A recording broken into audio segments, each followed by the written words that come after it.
भाइयों और बहनों, स्वागत है आपका हमारे इस पावन भक्ति चैनल पर। नवरात्रि का दूसरा दिन माँ दुर्गा के ब्रह्मचारिणी स्वरूप की उपासना को समर्पित है। आज हम आपको सुनाएंगे माँ ब्रह्मचारिणी का दिव्य स्वरूप, उनकी कथा, महत्व, साधना विधि और उनके आशीर्वाद से मिलने वाले पुण्य फल। भाइयों और बहनों, माँ ब्रह्मचारिणी का नाम ही बताता है। ब्रह्म का अर्थ है तप और ज्ञान, और चारिणी का अर्थ है आचरण करने वाली।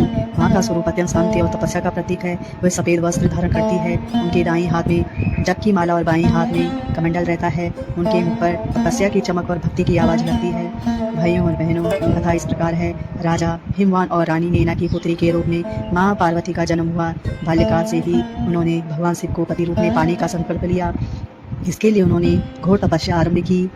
माँ ब्रह्मचारिणी ने हजारों वर्ष तक केवल फल फूल खाकर तप किया, फिर वर्षों तक केवल बेलपत्र खाकर जीती रही। कुछ समय बाद उन्होंने सूखे पत्तों का सेवन भी छोड़ दिया और नंगी भूमि पर बैठकर केवल ध्यान में लीन हो गई। भाइयों और बहनों, उनका यह तप इतना कठोर था कि उन्होंने अपर्णा भी कहा गया, यानी वे जो पत्तों तक का त्याग कर दे। देवता भी माँ की तपस्या देखकर विस्मित हो गए। उनके शरीर की देह दुर्लभ होती गई, परंतु मन और आत्मा और बेपरखा हो गई। उनके अद्भुत तप से तीनों लोकों में ऊर्जा और भक्ति का प्रकाश फैल गया। अतः भगवान शंकर उनकी तपस्या से प्रसन्न हुए। उन्होंने माँ ब्रह्मचारिणी को वचन दिया कि वे उनके जीवन साथी बनेंगे। इस प्रकार उनकी साधना पूर्ण हुई और संसार को तपस्या, संयम और धैर्य का दिव्य संदेश मिला। भाइयों और बहनों, माँ ब्रह्मचारिणी की उपासना करने से साधक को अद्भुत तप और वैराग्य की प्राप्ति होती है। उनके पूजन से जीवन में धैर्य, साहस, संयम और आत्मबल बढ़ता है। माँ की कृपा से हर प्रकार की कठिनाइयाँ और दुख दूर हो जाते हैं।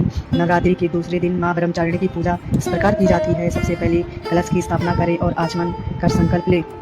माँ को अक्षत, पुष्प, रोली और चंदन अर्पित करें। सफेद फूल और सफेद वस्त्र विशेष प्रिय हैं। धूप दीप नैवेद्यम चढ़ाकर मंत्रों का जाप करें। ओम देवाय ब्रह्मचारिणाय नमः।